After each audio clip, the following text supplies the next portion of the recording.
मान लीजिए आपको ये 10 सीढ़ियां चढ़नी है और आपको एक कंडीशन दिया गया है कि आप एक बार में बस 1 स्टेप ले सकते हैं या तो 2 स्टेप ले सकते हैं। मतलब इस सीढ़ी चढ़ते वक्त या तो आप एक स्टेप ले सकते हैं या किसी पॉइंट पे 2 स्टेप भी ले सकते हैं। आप एक बार में 3 स्टेप या उससे ज्यादा नहीं ले सकते हैं। अब मेरा सवाल ये है कि आप कितने वेज में इन 10 सीढ़ियों को चढ़ सकते हैं। सो अगर आपको सोल्यूशन के बारे में सोचना है तो आप पॉज करके सोच लीजिए, वरना मैं इसका सोल्यूशन बताता हूँ।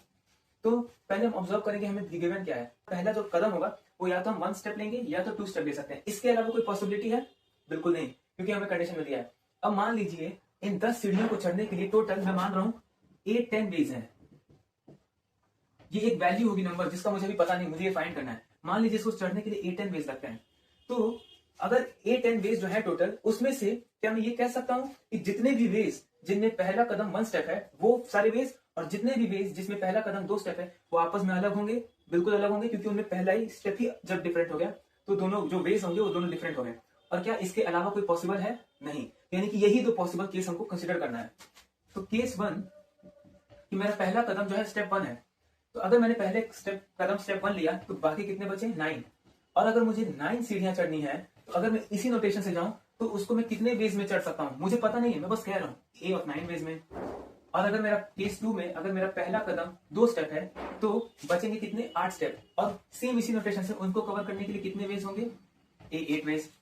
अब यही दो केस पॉसिबल है, तो इसका मतलब क्या हो गया? A10 जो है वो मेरा A8 प्लस A9 हो गया। मान लीजिए यहाँ 100 सीढ़ियां होती तो भी तो मैं सेम रीजनिंग कर सकता था कि अगर मैं पहला सिंगल स्टेप लूं तो बाकी बचे 99, तो हो जाएगा A99।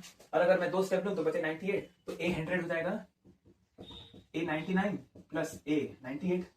ये इसी तरीके से मैं देखूंगा कि किसी भी नेचुरल नंबर n के लिए n greater than equal to 2 मुझे मिलेगा कि an जो है वो an-1 प्लस an-2 है।